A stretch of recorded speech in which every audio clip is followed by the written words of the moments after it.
What's going on YouTube? Welcome back to my channel. Today's video I'm going to tell you a little problem I've had with my Defender. It's leaking. Now, Defenders leak. If you buy a Defender, there's a very good chance it's got a leak on it, whether it's leaking from the ceiling or it's leaking out of the doors or the hinges or the windscreen. They all leak basically. But this one is different. I'll show you. This one is leaking from down here, just underneath the console area of the dash. This bit of carpet was getting all wet, and it's all kind of gone through and it's soaked down there as well. So what is it? Well, apparently it's not a big thing. It's just the air conditioning drainage pipe. Now, to get at it is a bit of a pain. You ideally need to put your Defender up on a ramp to get access from underneath. You can muck about trying to get access to it, but where you need to be replacing the pipe, you have to, apparently, according to the independent garage, you need to get under the truck because it's easier to access that way.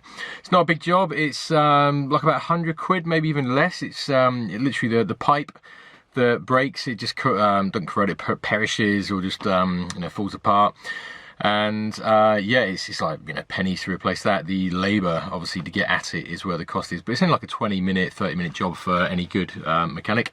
So if you do have that weird kind of leak going on in your passenger footwell, there's a good chance that's what it will be. It's just your Aircon drainage pipe, so nothing too much to worry about. It's another leak, but it's not a major thing. Just for the record, I know Defenders leak, but this doesn't do that bad. I've owned it 6-7 months now and had no leaks at all. And we've had proper torrential downpours over the last few months. It's a few weeks. It's been crazy weather, and yeah, not a dribble anywhere. So I'm quite happy with that because I have been expecting, some kind of leakage.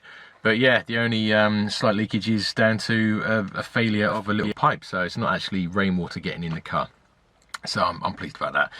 But yeah, that's the latest problem I've had with the Defender. I say latest, there's been a few, but yeah, watch my other video to see all the issues I had when I first bought the car. Since those have been fixed, it's been great.